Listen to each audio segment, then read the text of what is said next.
Star T V کے معزز ناظرین السلام علیکم۔ ڈڈیال ممبر بار ایسوسی ایشن ڈڈیال وقار الطاف ایڈوکیٹ پر قاتلانہ حملے کی ایف آئی آر درج ہو گئی۔ ایف آئی آر میں 2 حقیقی بھائیوں سکندر اور اسرار سمیت مزید 4 افراد کو نامزد کر دیا گیا۔ ناظرین، F I R Waqar Altaf advocate کی بیوی کی مدیت میں درج ہوئی۔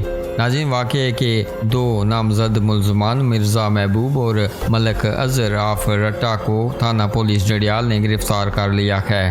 واقعے کی اطلاع ملتے ہی ایس ایس پی میرپور راجہ عرفان سلیم میرپور سے ڈڈیال پہنچ آئے۔ مقتول کے والد سے اظہار تعزیت کرنے کے ساتھ ساتھ ملزمان کو گرفتار کرنے کی بھی یقین دہانی کروائی۔ ناظرین، ایس ایس پی میرپور راجہ عرفان سلیم پورا دن وقار الطاف ایڈوکیٹ کے ملزمان کو ٹریس کرنے کے لیے تمام معاملات کی خود مانیٹرنگ کرتے رہے۔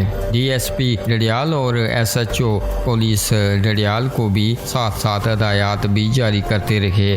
پولیس تھانہ ڈڈیال اپنی تمام تر وسائل کو بروکار لاتے ہوئے ملزمان کو ٹریس کرنے کے لیے ہر اینگل سے کام جاری ہے۔ ناظرین، تکنیکی بنیادوں پر ملزمان کی گرفتاری کے لیے تھانہ پولیس ڈڈیال اپنی پوری تنگدو میں مصروف ہے۔ S S P Raja Irfan Saleem اور D S P Chaudhry Ansar, S H O تھانہ پولیس ڈڈیال عدنان صابر اور ان کی پوری ٹیم مرکزی ملزمان کی گرفتاری کے لیے پوری کاوشیں کر رہی ہے۔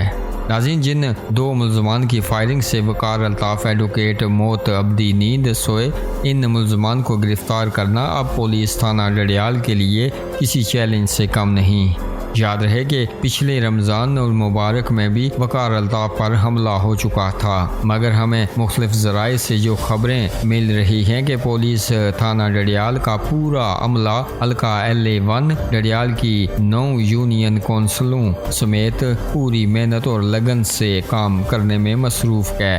ناظرین، وقار الطاف ایڈوکیٹ پر اس سے قبل بھی حملہ ہو چکا ہے۔ سیاسی و سماجی حلقے تھانہ پولیس ڈڈیال سے یہ امید لگائے بیٹھے ہیں کہ وقار الطاف ایڈوکیٹ کے ملزمان جلد ہی قانون کے کٹہرے میں ہوں گے اور متاثرہ فیملی کو انصاف دلانے میں تھانہ پولیس ڈڈیال اپنا پورا کردار ادا کرے گی۔ ناظرین، آپ اپنی رائے کا اظہار بھی اس خبر کے حوالے سے نیچے کمنٹ باکس میں ضرور کیجیے گا اور مزید خبروں اور اپڈیٹس کے لیے ہمارے اس چینل کو سبسکرائب کیجیے گا۔